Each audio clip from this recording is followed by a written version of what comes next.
You think you came here to pass time, but you didn't click this video, your soul did. Because there's a reason life suddenly grew heavy. The silence, the delays, the heartbreaks, none of them are random. They were the call before the calling. You keep asking, why does Allah keep testing me? But what if He's not testing you at all? What if He's choosing you quietly, painfully, perfectly? The people who were meant to understand you left. The plans you built your hope on collapsed.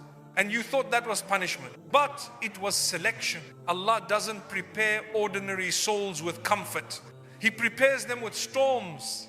Because the storm is where He rewrites who you are. So before you skip, pause for a moment. What if this video is not content, but the answer your soul begged for last night? Stay till the end, because by the time the story finishes, you'll understand why the breaking was never cruelty. It was the beginning of your becoming. When Allah breaks you to awaken you, sometimes life has to hurt before it can heal. The heart that forgets its source begins to grow heavy, layer after layer of distractions, noise and pride. And when those layers harden too much, gentle reminders no longer reach inside. So Allah in His mercy sends something that shakes you, not to crush you but to soften you. You wake up one morning and realize that nothing feels right anymore. The things that once made you smile now feel empty. Your energy fades, your plans collapse, and the world that looked solid yesterday suddenly turns fragile. That's not coincidence, that's a call. A quiet message from the one who loves you most. You've been chasing shadows for too long. Come back to the light. Every heartbreak is a doorway disguised as loss. Every failure is a mirror showing you where you drifted. Allah breaks the illusions you built so carefully because He knows they can't hold your soul together forever. He watches you cling to people who change, to situations that fade, to dreams that drain you, and out of love He takes them away. You cry, you question, you feel forgotten, but the truth is that's when you are most seen. Because the moment you fall to your knees and whisper, I can't do this anymore, the heavens open in silence and witness your surrender. That single tear of surrender is worth more than 1,000 effortless smiles. Sometimes Allah hides peace behind pain so that only those who truly seek Him will find it. He wants you to taste the sweetness of returning after being lost, to feel the relief of forgiveness after years of running, to know what it means to be rebuilt, not by your strength, but by His mercy. You thought the heartbreak ended your story, but it was the first page of a new chapter, the one where your soul finally wakes up. You begin to see beauty where you once saw emptiness. You start to thank Him not only for what He gave, but for what He took. Because now you understand, without that breaking, you would have never looked upward. Pain humbles the ego that whispers, I can handle everything. It silences the noise that kept you away from reflection. It pulls you into nights where the world sleeps and only your heart speaks. In those quiet hours, you begin to feel something that words can't describe. A closeness that only comes after distance. The world calls it heartbreak. Heaven calls it purification. And the angels record it as transformation. You were never meant to stay broken. You were meant to bend until you rediscover your center. Allah doesn't enjoy seeing you cry, but He loves the moment those tears wash away your forgetfulness. Because every tear that falls for His sake is a seed that grows into strength later. Sometimes we think ease means love and hardship means anger. But if you look carefully, it's the hardships that shape the most faithful hearts. Ease rarely changes a person. Pain always does. When what you love most is taken away, there comes a time in every believer's life when something dear is suddenly removed. It could be a person, a dream, an opportunity, or even a version of yourself you thought would last forever. And when it disappears, you feel a deep silence inside your chest. You wake up wondering, how am I supposed to live without it?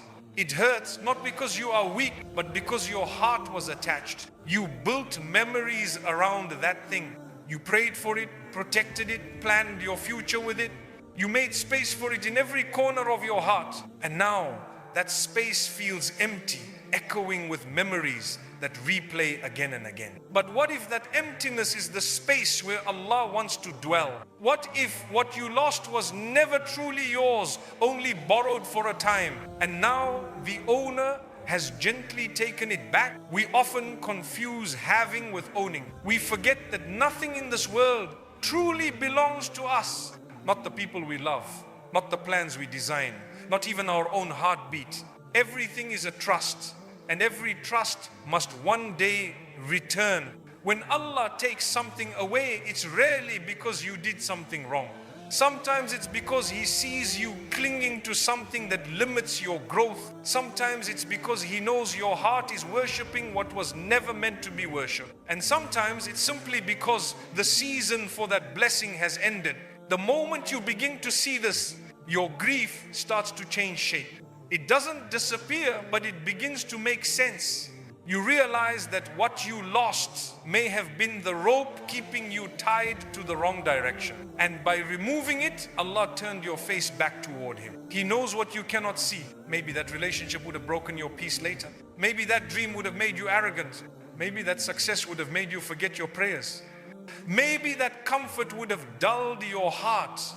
So He removed it not to punish you, but to protect you. Think about it. How many times have you begged for something only to look back years later and whisper, "Thank you, Allah, for not giving it to me"? That's how mercy often looks painful in the moment, priceless later. Every loss carries a hidden gift. It forces you to search for meaning beyond the surface. It teaches you to love without attachment, to appreciate without possession, to care without control. It teaches you that the only love that never leaves is the love between a soul and its creator. When you lose someone you thought was permanent, you learn that even the most beautiful connections in this world are temporary. People are lessons, not anchors. They enter your life to teach compassion, patience, and detachment.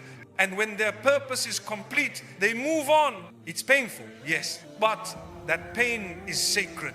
It's the sound of your soul learning how to let go. Letting go doesn't mean forgetting. It means remembering differently, with gratitude instead of bitterness, with acceptance instead of anger. It means saying, "You were part of my story, but not my forever."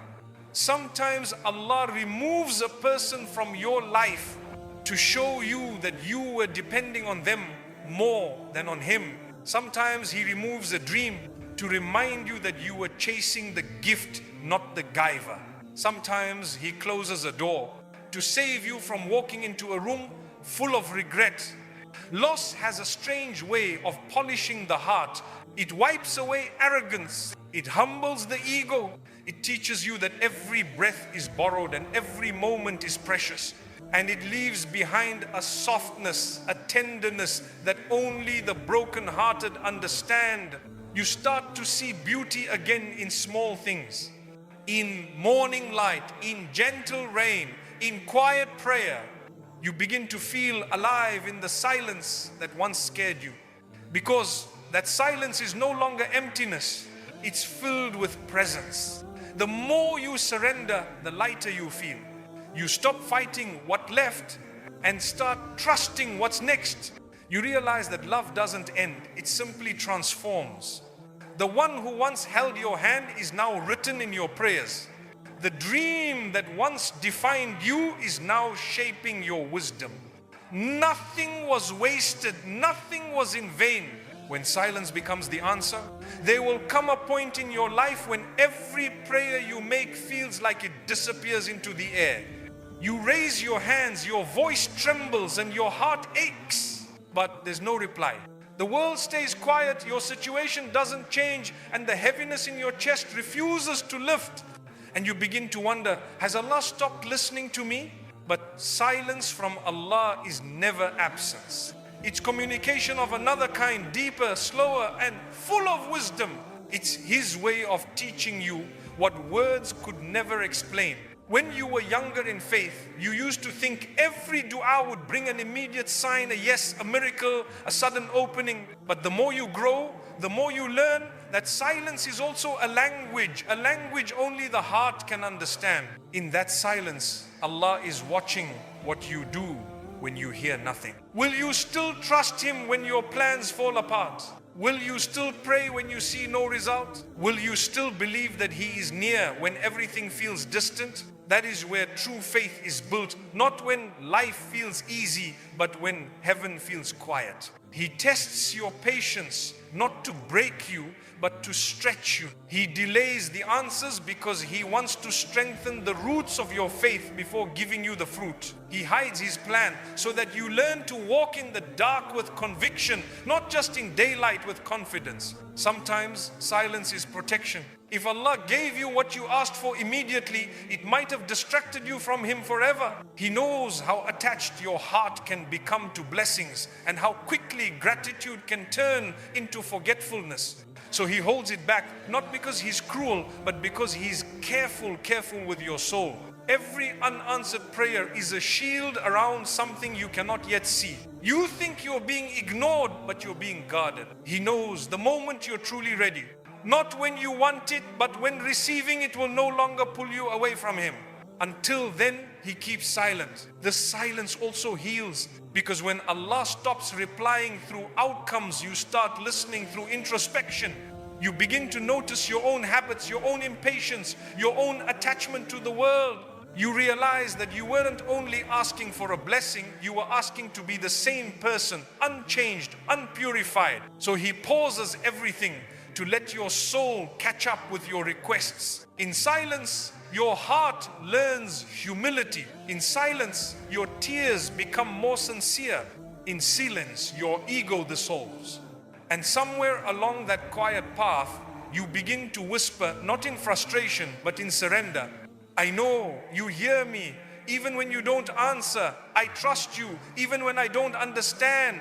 That sentence is faith in its purest form. You start to realize that silence was never empty. It was full of lessons. It was teaching you consistency, teaching you patience, teaching you that belief isn't about what you receive, it's about who you rely on. The world teaches you to value noise, quick replies, instant messages, fast results. But Allah teaches you to value depth, slow growth, unseen miracles, quiet strength. When you keep praying through the silence, you are proving to heaven that your love was never transactional. You're saying, even if you never give me what I ask for, I'll still keep knocking. That kind of faith shakes the angels. Because it's the faith of those who love Allah for who He is, not for what He gives. The silence becomes sacred then. It turns into companionship. You begin to feel Him not through answers but through calmness. Not through signs but through steadiness.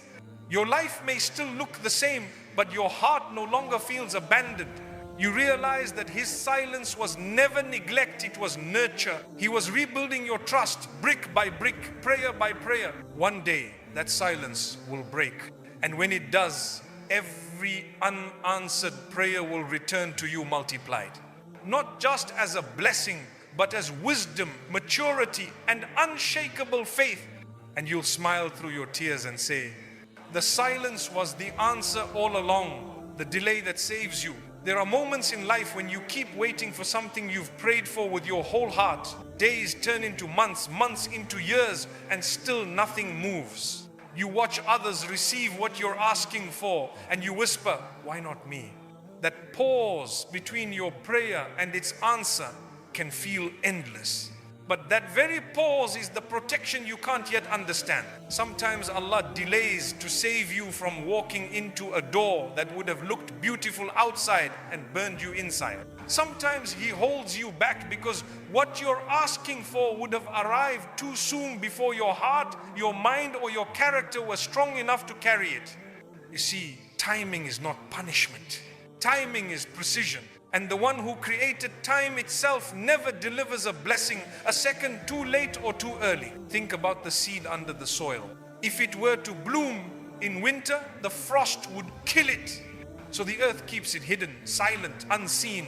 From above, it looks forgotten, but beneath, something sacred is forming. Roots are growing, strength is building, and the day will come when the sun warms it just enough to rise. That is how Allah prepares your blessings. He keeps them covered until the season of your soul matches the season of your destiny. Every delay has purpose stitched inside it. He knows how easily early success can feed arrogance. He knows how quickly comfort can make you forget. So He gives you time to become the kind of person who can hold a blessing without being destroyed by it. You keep saying, I'm ready, but He knows readiness isn't measured by how badly you want something, it's measured by how wisely you will handle it. He is not testing your patience, He is perfecting your heart. Maybe the delay is saving you from people who would have hurt you later. Maybe it's giving you the maturity to recognize red flags you once called love. Maybe it's teaching you that peace built on hurry always collapses. There is beauty in slow answers. They stretch your faith. They teach you that dua is not a vending machine where you press a button and wait for a product. Dua is a journey where every not yet polishes your heart a little more. Sometimes Allah keeps the door closed because He's fixing what's behind it. He's rearranging hearts, rewriting circumstances, aligning timing, and making sure that when you walk through it, everything fits perfectly. If He gave you everything you wanted the moment you asked, you would stop learning how to trust Him. You'd think prayer is control, not connection. So He delays to remind you it's not the answer that gives peace, it's the relationship. In the waiting, you start talking to Him more. You start praying not only for results, but for guidance. You cry differently, you listen differently. You begin to say, if this isn't good for me, protect me from it. And that prayer alone shows that your heart has grown. Delays carve wisdom into the believer. They strip away desperation and replace it with discipline. They transform why me into what am I meant to learn here? Look back at your life. How many times did you want something so badly only to thank Allah later for keeping it away? You see, what feels like waiting is often rescue disguised as patience. He delayed that job because He knew you would have lost your values in it. He delayed that person because He knew their love would have weakened your faith.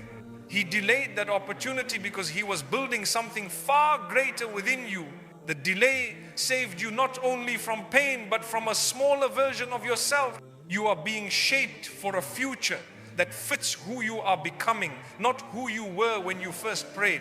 The waiting is not empty time, it's sacred training. It's the unseen university of the soul where you learn gratitude without gifts and trust without signs. Every day you choose to keep believing despite the silence, you graduate to a higher level of faith. Every morning you still whisper, I know you'll send what's right for me. You are writing a story that heaven celebrates. Because Allah does not delay without reason.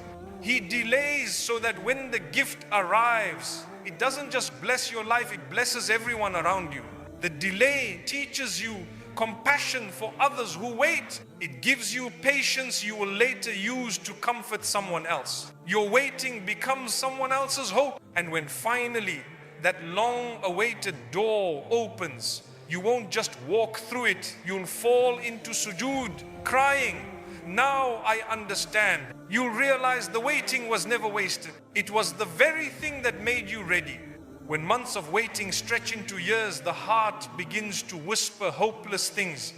Maybe I'm forgotten. Maybe He doesn't care. But what if the truth is the complete opposite? What if the waiting is proof that you're still on His mind? Think about it. Would He train you this carefully if He planned to abandon you? Would He let you wrestle with your impatience, polish your character, and cry your eyes dry only to ignore you? Never. Every sigh, every sleepless night, every hidden tear has been collected. He delays only because He is crafting something that will fit perfectly into the cracks of your story. If He answered every prayer too quickly, you'd never discover the treasure of stillness. You'd never sit quietly long enough to hear your own heart soften. And you'd never learn that being close to Him feels better than getting what you asked for. Sometimes the waiting is not about the thing, it's about becoming. You start the journey asking for a blessing, and somewhere in the silence, you turn into the kind of person who no longer begs you trust. Your words grow gentler. Your eyes learn gratitude. And your soul starts whispering, even if you never give it, I already have you. That is the secret purpose of the delay, to make you love the giver more than the gift. One day you will look back at the season and see it as a bridge. You thought you were standing still, but you were crossing over weakness into wisdom. You were being stretched so that patience could live in you permanently. You were being taught the rhythm of surrender, that things unfold not by your timing, but by divine design. If you could see what He sees, you would fall to your knees in gratitude for every unanswered prayer. You would thank Him for the pauses that saved you from rushing into regret. You would smile at the thought that while you were begging for something small, He was preparing something vast. The delay is not a wall, it's a window that opens only when you're standing at the right angle. Keep standing, keep praying, keep showing up to life with quiet faith. Because every second you spend waiting with patience is building a reward that outlives this world. And when that long-awaited moment finally arrives, when the door opens, the path clears, and the blessing meets you halfway, you'll understand why it had to take so long. You'll hold it gently, aware of its weight, grateful for its timing, careful not to lose the peace that came with the process. You'll whisper through tears, it came exactly when it was supposed to. If it had come earlier, I wouldn't have recognized it. If it had come later, I might have lost hope. But now I see the wisdom. So if you are still waiting, don't curse the delay. Breathe. Be still. The one who wrote your story hasn't forgotten the next chapter. He's just making sure it's worth the wait. And when you finally walk into what's meant for you, your first words won't be finally. They'll be, Subhanallah, now I understand why you made me wait. Because every delay that comes from His hand is a delay that saves you. When failure saves your faith, no one likes to fail. We're raised to believe that failure means we're not good enough, that it's the end of the road, that it's proof we disappointed the world and maybe even Allah. But sometimes the exact opposite is true. Sometimes the day you think your life fell apart is the day your soul was quietly rescued. You planned, you prayed, you tried, you believed, and then everything collapsed. The job slipped away. The person you thought was meant for you walked out. The project you poured your heart into failed, and you felt embarrassed, defeated, maybe even angry at yourself. But look deeper. What if the failure was not rejection but redirection? What if it was Allah pulling you away from something that looked beautiful on the outside but carried poison inside? Success can be loud, it can blind you with applause, but failure whispers. It stops you in your tracks and forces you to look at the ground you're standing on. It asks you, was your intention pure? Were you chasing this dream for Allah's sake or your ego's sake? In that stillness after loss, clarity begins to speak. You start seeing the small warnings you ignored, the moments when your heart felt uneasy, when the path started to drain your peace. You realize you weren't listening then. So Allah spoke in the only language strong enough to reach you: disappointment. That heartbreak, that failed plan, that collapse you keep replaying in your mind, it might have saved your soul from a greater fall later. Because success without sincerity can destroy a believer faster than hardship ever will. Ease can inflate the ego until gratitude disappears. But failure deflates the ego until humility returns. And humility is where faith breathes again. When you fail, you return to the ground, and the ground is where sujood happens. It's where your forehead meets the earth, where tears mix with dust, where your voice trembles with truth. You remember how small you are and how big your Lord is. You stop saying, look what I achieved, and start whispering, only by your mercy. Failure is not a curse, it's a mirror. It shows you who you are when things don't go your way. It exposes what you really worship, the outcome or the one who controls it. If losing something makes you lose yourself completely, maybe your faith was in the thing, not in the giver. So Allah removes it gently but firmly to bring you back. He doesn't humiliate you to shame you, He humbles you to save you. He takes away your false strength so you can rebuild on truth. And when you finally lift your head after crying, you feel lighter. Not because the problem is gone, but because your pride is. And where pride dies, peace begins to grow. Failure also teaches you compassion. Once you've fallen, you stop judging others for falling too. You learn to hold out your hand instead of pointing a finger. Your heart becomes softer, your words kinder. You realize that success was never about reaching the top. It was about staying grateful no matter where you stand. Many people lose faith through success because they start to rely on themselves. But many find faith through failure because they start to rely on Allah again. He closes a door so loudly that you can no longer pretend you didn't hear His message. He pulls you away from the comfort that was slowly killing your sincerity. He makes you trip so you'll stop running in the wrong direction. You might think, but I worked so hard, why would He let me fail? Because He sees the danger. You can't. He sees the pride growing quietly in your chest, the impatience spreading through your heart, the distractions wrapping around your purpose. He breaks the plan to break those chains. And every time you whisper, I can't, He smiles in mercy and says, you never had to, I can. That's what failure teaches you, to depend again. It rewrites your priorities. It makes you value sincerity over success, process over perfection, faith over fame. It turns your worship from habit to need. You start praying not because you should, but because you have to. You start crying not because it's ritual, but because it's real. You stop performing faith for the world and start living it for peace. Failure isn't the end of your journey. It's the bend that leads you back to the right road. It's Allah's gentle detour when He knows the road you were on would have destroyed you.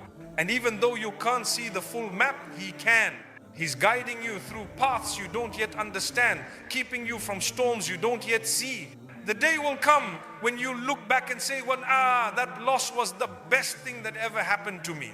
Because the person who rose from that failure was more grounded, more grateful, and more faithful than the one who fell. So don't call it failure anymore. Call it favor. A favor that came disguised as disappointment, wrapped in wisdom, sealed with mercy. The first sting of failure can feel unbearable. You look around and see other people moving forward, smiling, succeeding, while you're standing still, clutching pieces of something that no longer works. You whisper, why did everything collapse when I tried so hard? But the collapse was never cruelty, it was correction. When a building is made on weak foundations, a wise architect tears it down before it kills the people inside. That's what your Lord did for you. He let your plans fall so they wouldn't crush your spirit later. Failure strips away illusions. It shows you which friends only stayed for the sunshine. It shows you which goals were feeding your ego instead of your purpose. It shows you that peace built on pride is never real peace. And once the noise dies down, something gentle starts whispering in your chest again, faith. You begin to see life differently. You stop measuring yourself by results and start measuring yourself by effort. You learn that the world praises speed, but Allah praises sincerity. He doesn't ask you to win every battle, only to fight with a clean heart. So you rise again, slower this time, quieter, wiser. You rebuild not from anger, but from awareness. You begin to pray before planning, to pause before rushing, to consult Him before committing. Failure rewires your instincts. Where you once reacted, now you reflect. There will still be nights when the ache returns, when you lie awake, replaying every wrong turn. That's okay. Healing is not forgetting, it's remembering with peace. When those memories visit, talk to them kindly. You were painful, but you brought me here. You made me honest. You made me kneel. Each small recovery is a miracle. Every morning you wake up and still believe in goodness is a victory. Because faith after failure is stronger than faith that has never been tested. You start to notice small mercies, a comforting verse, an unexpected call, a sunrise that feels like hope. These are not coincidences. They are gentle reminders that your story didn't end where you thought it did. Allah is still writing in the margins, adding chapters you didn't expect. And one day, another opportunity appears. Different from before, calmer, cleaner, more aligned. This time you walk toward it with humility instead of hunger. You no longer say, I deserve this. You say, if it's meant for me, let it bring me closer to you. That sentence alone proves how far you've come. Failure saves your faith because it burns away everything that kept you from seeing clearly. Abro afla, asama afla, afla, asama afla. It teaches you to separate blessings from distractions, to love effort more than applause, to find meaning in progress rather than perfection. Eventually you realize that what you once called failure was simply education. You learned more from losing than you ever did from winning. You learned that patience is power, that resilience is worship, that returning to Allah after disappointment feels better than any worldly success. So if you are standing in the ruins of a dream right now, don't curse the ruins. They are the open space where something true can finally be built.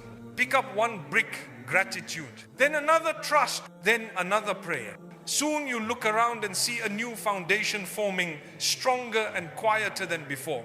And when your next blessing arrives, it will rest safely on that new ground. You'll carry it with grace, not pride. You'll handle it with humility, not fear. Because you'll remember the lesson every failure taught you, that what's taken away by Allah is never loss, it's liberation. The world may see a person who fell. Heaven sees a believer who was purified, and in that truth lies the peace you've been searching for all along. There's a special kind of peace that only comes after you've failed and survived. It's not loud or proud, it's quiet. It's the peace of someone who has wrestled with loss, cried on the floor, whispered, I give up, and still got up the next morning to pray again. You begin to realize that you don't have to prove anything anymore. You don't have to compete with anyone, rush for recognition or chase approval. You finally understand the only one you were ever trying to please was watching all along. You used to think success was about being seen. Now you know success is about being sincere.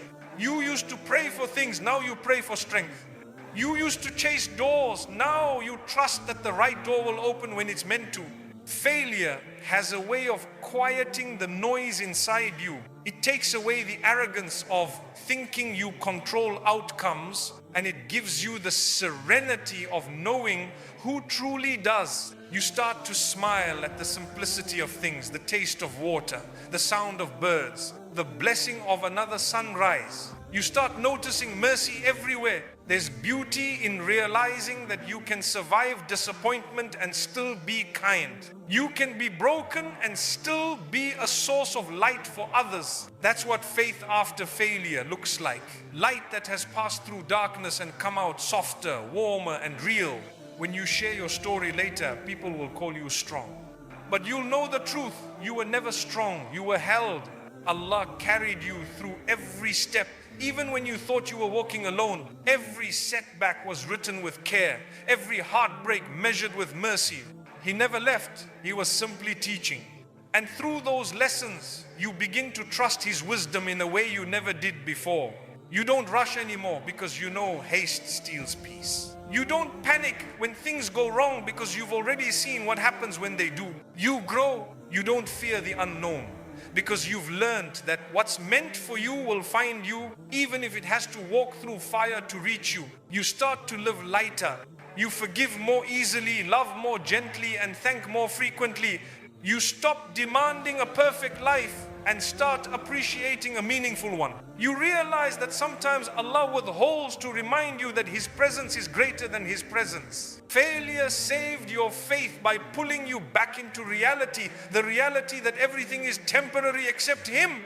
That realization doesn't make life easier, but it makes your heart calmer. Because now, when you plan with hope instead of anxiety. When you dream with surrender instead of obsession. And when you lose with grace, knowing that nothing leaves without leaving a lesson. The world will still measure you by achievements, but your soul will measure by closeness. You'll stop chasing applause and start chasing peace. You'll stop saying, why me? And start saying, guide me. And one day, perhaps soon, perhaps years from now, you'll sit alone in a quiet room, thinking about all the times you thought your life was over. You'll smile through tears and whisper, that failure was my greatest gift, because it taught you how to return. It taught you how to believe again. It taught you how to love Allah, not because life is perfect, but because He is. That is how failure saves your faith. Not by keeping you from falling, but by showing you that even when you fall, He will always catch you. When isolation is a hidden invitation, there comes a point when life grows quiet in a way that feels almost painful. The calls stop coming. The people who once needed you suddenly have their own worlds. You scroll through your phone and realize there's no one to message. You walk into rooms and feel invisible. And deep inside you whisper, did everyone forget me? It's in moments like this that a believer's heart is tested in the most personal way. Not through loss of money or status, but through loneliness. Through the emptiness that makes you look up at the ceiling at night and ask, why am I still here? What's the purpose of this silence? What you don't see is that the silence itself is an invitation. It's not that people left, it's that Allah cleared the room. He wanted you to have space, sacred, quiet, uncluttered space, so He could finally enter without competition. All your life you were surrounded by noise, opinions, expectations, endless comparisons. You tried to please everyone and lost sight of yourself. You said yes when you wanted to say no. You kept showing up even when you were exhausted. And now that it's suddenly just you, it feels strange. But this strangeness is mercy in disguise, because isolation is not emptiness, it's exposure. It shows you what was really holding you together. Was it love, attention, applause, routine? Now, with everything quiet, you start to see which parts of your peace were borrowed from others and which parts truly came from within. Sometimes Allah has to take you away from people so He can bring you back to yourself. He's not punishing you by taking them away. He's protecting you from becoming addicted to them. He knows how easily hearts attach to company, how quickly you can start to depend on others for validation. So He pauses all of it, not forever, just until you learn to breathe on your own again. At first, the quiet feels unbearable. You reach for your phone out of habit, but there's no one to talk to. You open your favorite apps, but nothing feels interesting.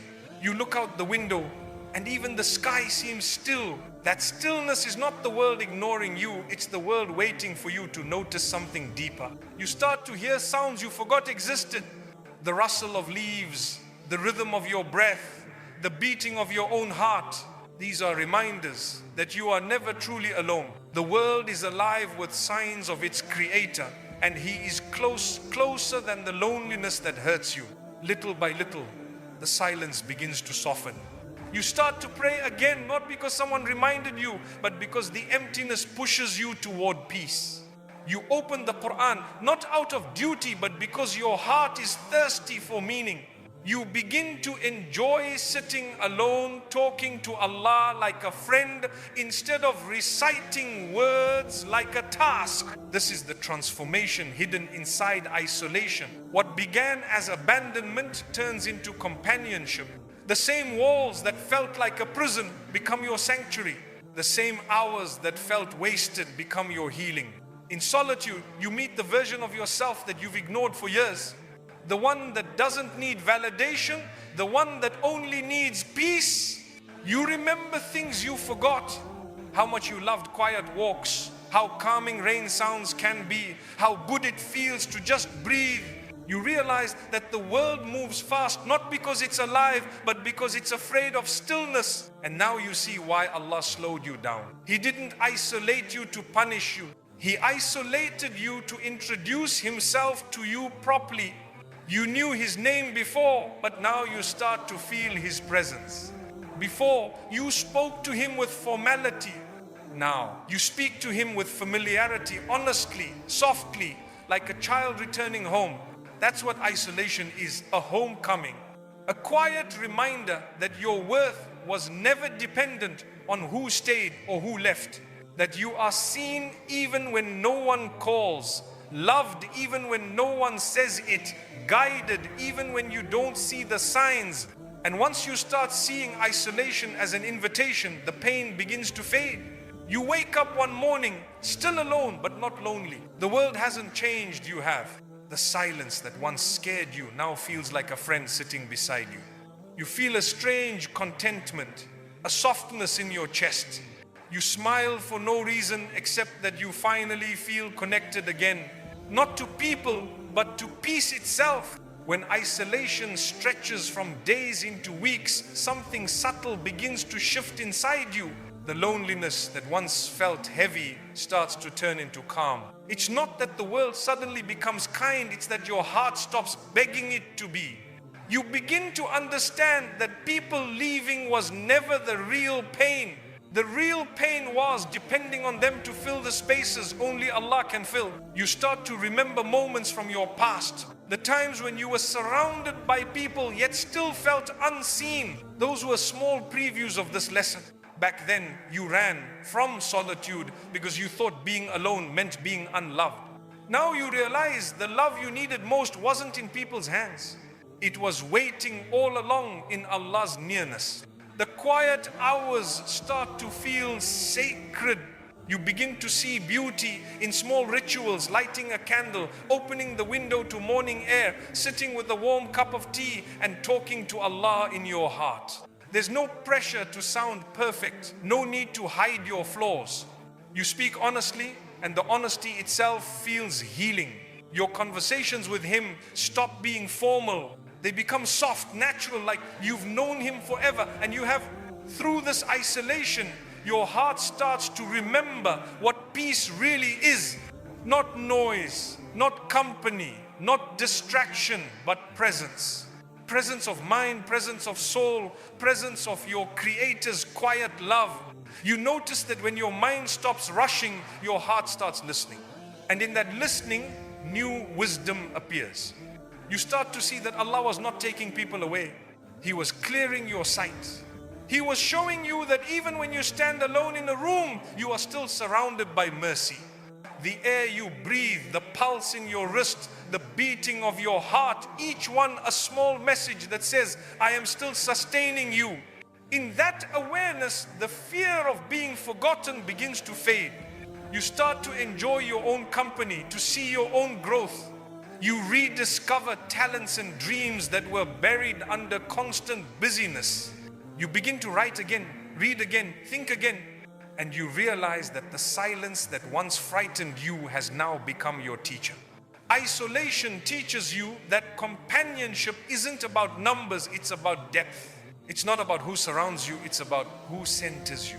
You can be in a crowd and still feel empty, or you can be alone and feel complete. The difference is connection not to people but to purpose. There will still be moments when loneliness visits like an old shadow. It will knock on your door at night, whispering, nothing has changed. But this time, you'll answer differently. You'll say, I am not alone, I am being prepared. And katwa latiha at katwa al-ati lama matilati fatihati lama matilamama.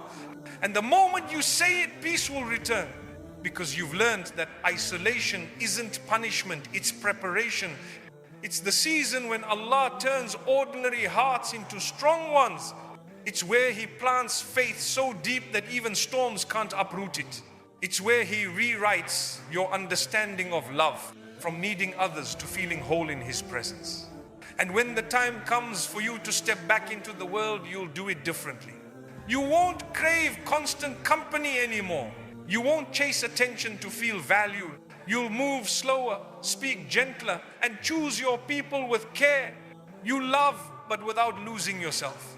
You'll give, but without emptying your soul. Because solitude has taught you balance. It has also taught you gratitude for the little things you used to ignore. The morning light through the curtain, the sound of rain, the quiet hum of life that continues even when your plans stop.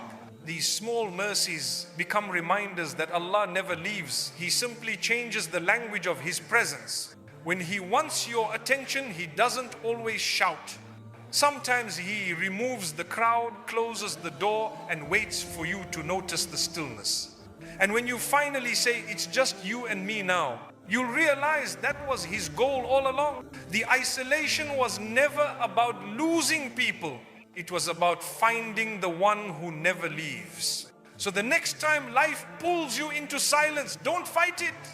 Sit with it. Listen. It's not a void, it's a meeting place. And in that meeting, you'll find a peace the world can't give, a strength you didn't know you had, and a closeness that no crowd could ever replace. That's how isolation becomes an invitation. Not to be lonely, but to be found. The longer you stay in that quiet space, the more you realize how sacred it is. You begin to see that solitude was never a punishment, it was a classroom. Every hour alone became a lesson about yourself. You discovered what makes your heart restless, what brings it peace, what wounds you've been hiding behind smiles, and what healing feels like when it finally starts. In that stillness, you begin to forgive people you never thought you could forgive. Not because they asked, but because you're tired of carrying pain that no longer belongs to you. You let go of stories that defined you for too long. You stop waiting for apologies and start finding comfort in growth. You realize that peace doesn't come when others change. It comes when you stop allowing their choices to control your peace. One day you sit by the window and see the sun rising, and for the first time you feel grateful to be alive without needing anything spectacular to happen. You whisper quietly, maybe this silence was never empty. Maybe it was full all along. You start to understand that the loneliness that once made you cry was actually healing your attachment to the world. It was cleaning the space inside your heart so that divine love could finally live there. Every empty room became a reminder that you were being refilled with something eternal.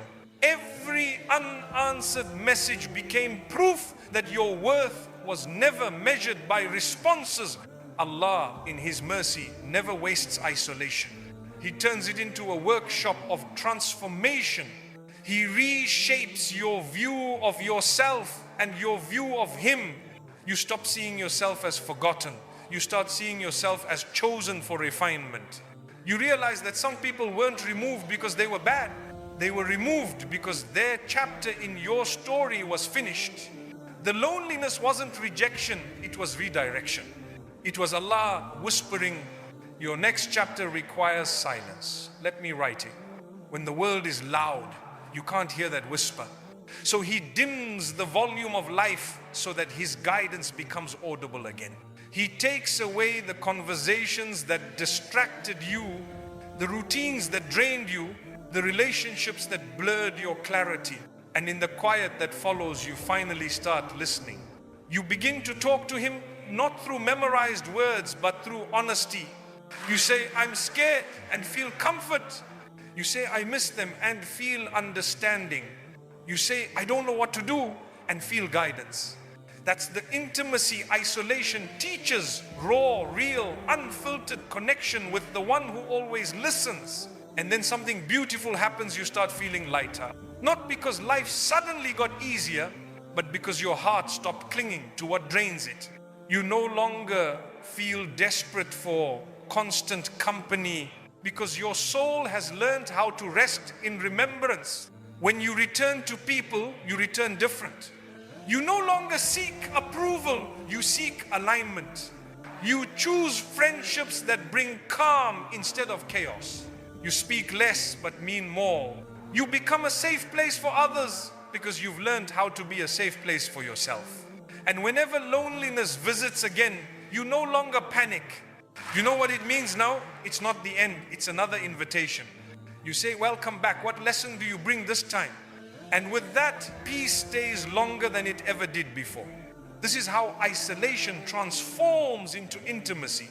It teaches you to be content without company, to love without losing yourself, to serve without seeking applause. It teaches you that being unseen by people doesn't mean being unseen by Allah. In fact, those unseen moments are where He is closest. He sees the quiet tears that never fall, the whispered prayers you can't even put into words, the sighs you let out when no one's around. Each one is a conversation written in the language of love. So if you ever find yourself alone again, don't rush to escape it. Sit down, breathe, and remember, this isn't loneliness, it's divine attention. It's your Creator turning off the noise so you can finally hear your own soul calling back to Him. One day, you'll look back on this season with a soft smile and say, that was the most painful, yet the most peaceful time of my life. That's when I met myself.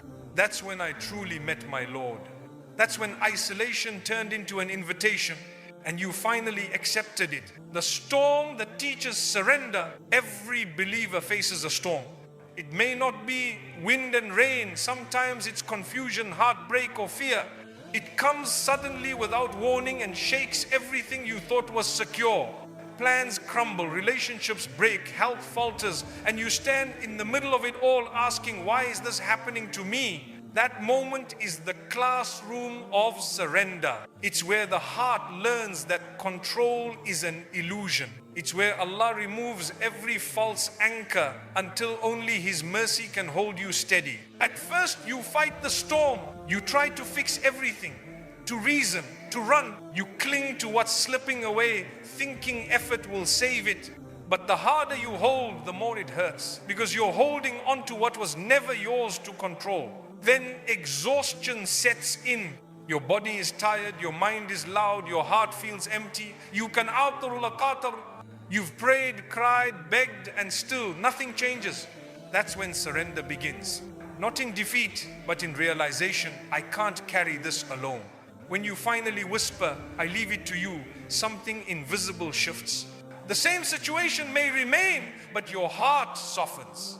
The storm doesn't end, but the fear inside it starts to fade. Because surrender doesn't stop the rain, it teaches you how to stand in it without drowning. Allah never sends a storm without reason. Sometimes it comes to wash away arrogance. Sometimes to clean your path of distractions. Sometimes to uproot what you were building on weak foundations. And sometimes simply to remind you of your smallness and His greatness. Before surrender, you think safety means control. After surrender, you realize safety means trust. It's not about the size of the storm, it's about the size of your faith.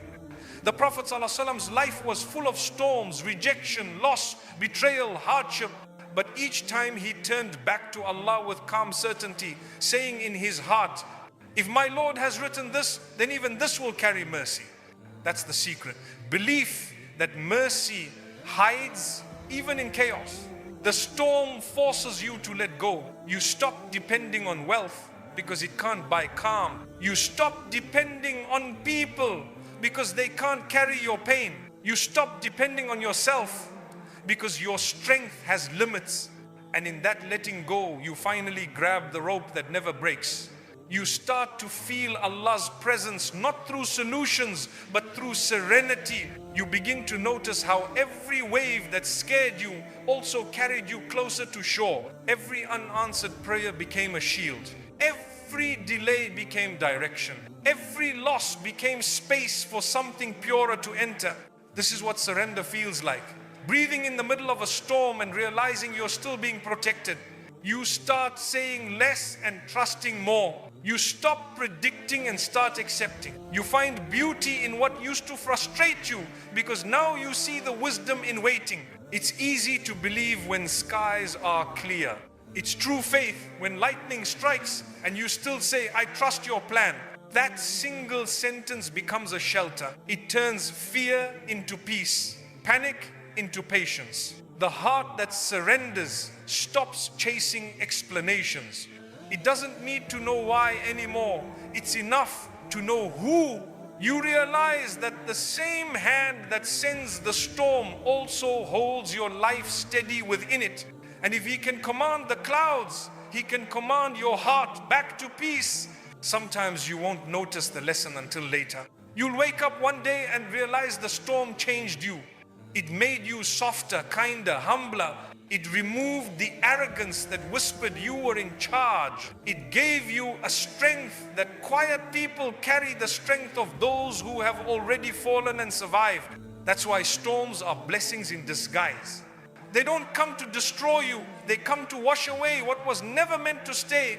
And every tear that falls during them waters new seeds of faith. As the storm rages longer than you thought it would, you begin to see that it isn't random. You remember the small signs you ignored, the unease you brushed off, the advice you dismissed, the prayers you rushed through when life felt comfortable. Now, in the thunder of loss and uncertainty, you finally hear the whisper that was there all along. Return to me. At first, that whisper hurts because returning means letting go. Letting go of plans, of control, of the image you had of how life was supposed to look. But slowly you realize that surrender isn't losing yourself. It's finding the version of you that was hidden beneath fear. You stop asking, when will this end? And start asking, what is this trying to teach me?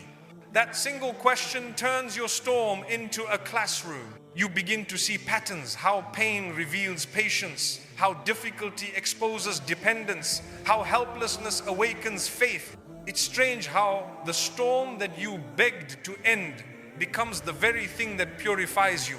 You start thanking Allah not just for calm days, but for the nights that pushed you to your knees. You stop fighting the wind and start listening to it. You realize that every gust carries a message. You are still alive, you are still chosen, you are still loved. Every drop of rain becomes a reminder that mercy can fall even in moments of fear. The noise around you fades and a quiet courage begins to grow. You notice how surrender changes your body. Your shoulders relax, your breath slows, your heart softens. Because surrender doesn't mean giving up, it means giving over. It means handing the steering wheel back to the one who knows every turn of your road. When you surrender, life doesn't stop being hard, it stops being hopeless. You realize that you can't control the waves, but you can control how you anchor. And anchoring yourself in faith makes you unshakable even when everything else moves. The storm will still test you. There will be days when doubt sneaks in, when the wind feels too strong, when you question whether the calm will ever return. That's okay.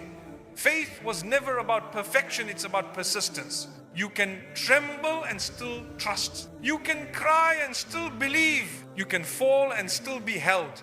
Sometimes you'll see no end, yet something inside you will whisper, keep walking.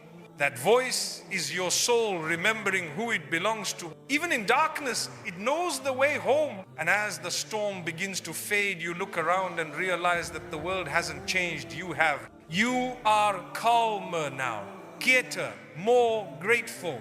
The same winds that once terrified you now make you feel alive. You finally understand, storms don't come to destroy the believer, they come to deliver them.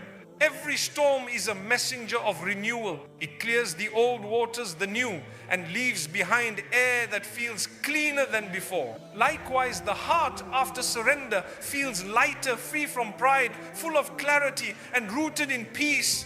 You start walking differently. You pray with sincerity instead of routine. You plan with humility instead of haste. You treat others with softness, because you know how it feels to be broken. The storm didn't just teach you surrender, it taught you compassion. And one night, long after the storm has passed, you lie in bed and smile quietly.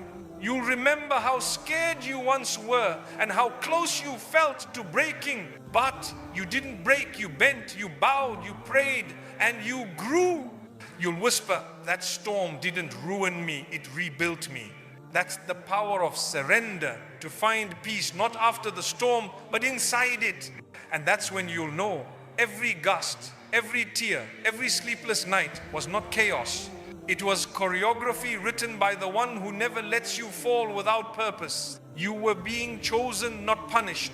There comes a time when you begin to wonder if life is punishing you. You pray and nothing happens. You try to be good, but things keep falling apart. You see others smiling, winning, glowing, while you're left in the shadows asking, why me? But what if the truth is the opposite of what you think? What if you're not being punished at all? What if this pain is actually proof that you've been chosen? Chosen for refinement, chosen for depth, chosen to carry a story that will one day help someone else survive theirs. When Allah loves you, He doesn't always surround you with ease. Sometimes He surrounds you with lessons that no comfort could ever teach. He hides you from the noise of the world to make you hear your own soul again.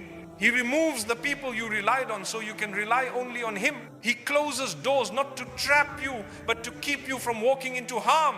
It doesn't feel like love when you're in it. It feels like loss. It feels like loneliness. It feels like being forgotten. But the truth is, you were never forgotten. You were being watched with extra care. The gardener doesn't pull weeds because he hates the garden. He does it because he wants the flowers to grow freely. Likewise, Allah removes what's choking your heart so that your soul can finally breathe. When you are chosen, your journey is different. You'll notice that your tests are heavier than most. You love deeply and lose quickly. You'll plan beautifully and watch everything collapse.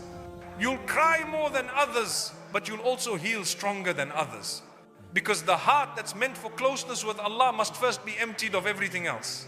Being chosen means being purified, and purification rarely feels pleasant. It means being stripped of illusions, confronted with truth, humbled until you stop pretending you're in control. You learn that faith isn't about perfection, it's about perseverance. It's not about never falling, it's about never giving up on getting back up. Every delay, every heartbreak, every closed door is a letter from heaven saying, my servant, I see potential in you. That pain will reveal. You are not being punished, you are being prepared. Prepared for a purpose bigger than your plans. Prepared to become the version of yourself that ease could never have shaped.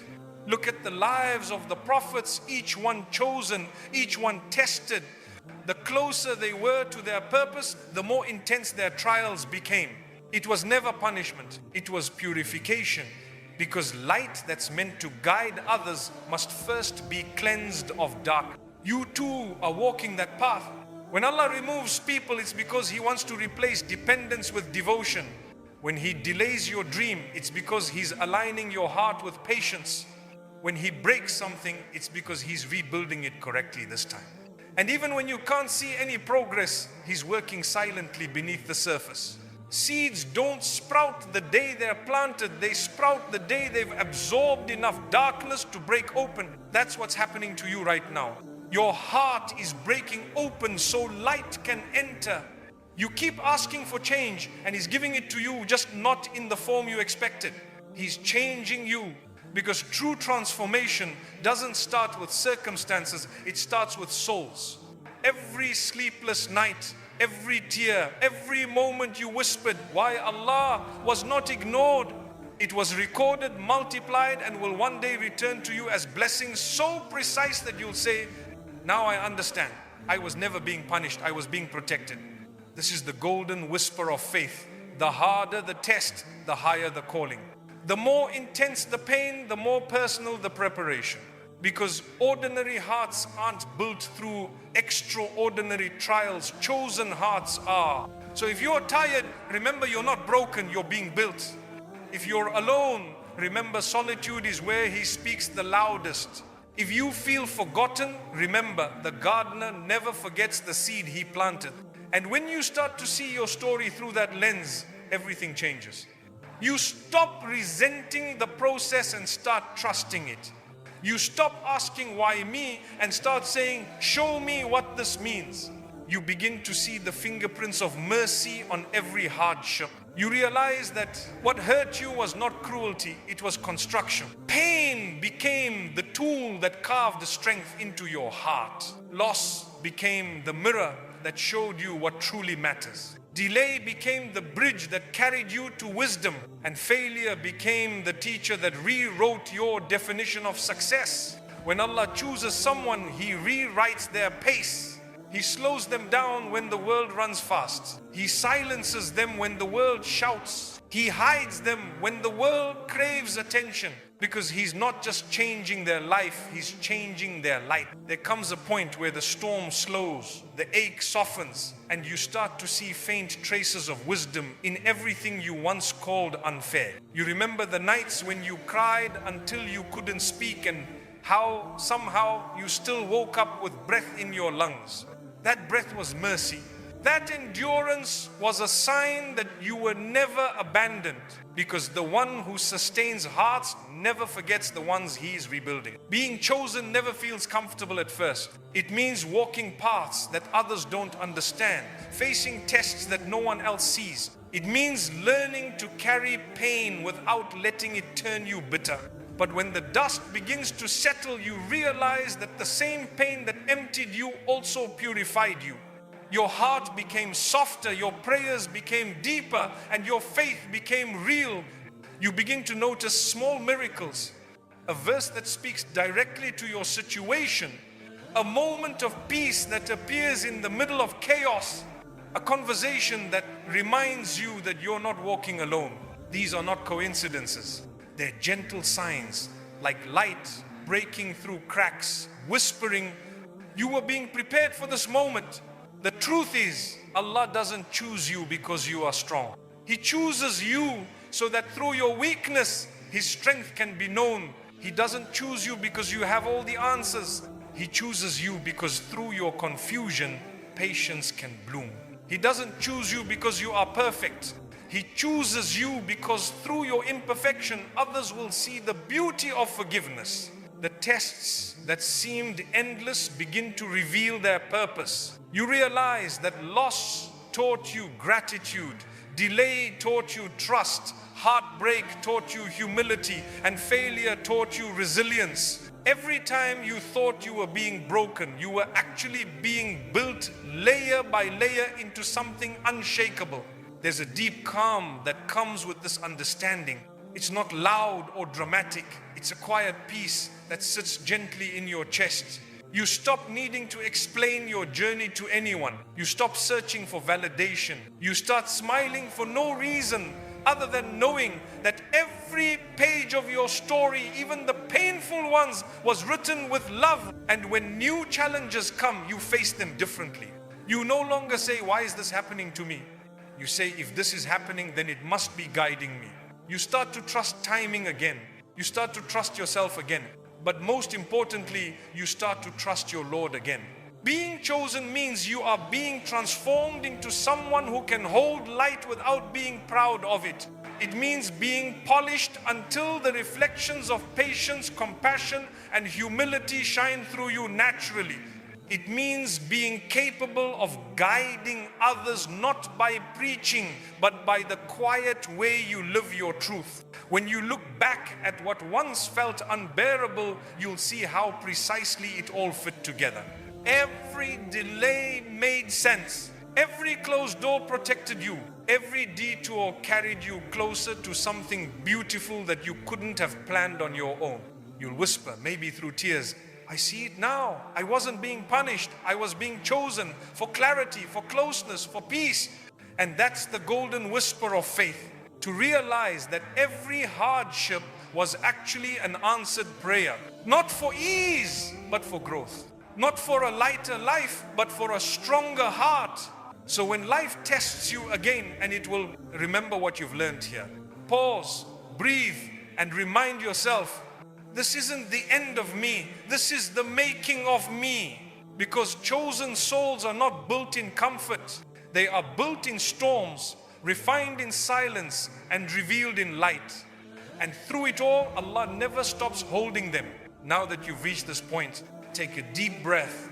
Look back at everything you've survived. The tears, the heartbreaks, the nights you almost gave up. They weren't wasted. Every one of them carried you here to this moment of understanding. You thought Allah was punishing you, when in reality, He was preparing you. Every closed door wasn't rejection, it was redirection. Every unanswered prayer wasn't silence, it was protection. You were never forgotten, you were never left behind. You were simply being refined for a future that your old self couldn't yet handle. And now, look at you, softer, wiser, quieta. You no longer chase what drains you. You no longer beg to be seen. You've learned to sit with Allah and feel complete. That's what being chosen looks like.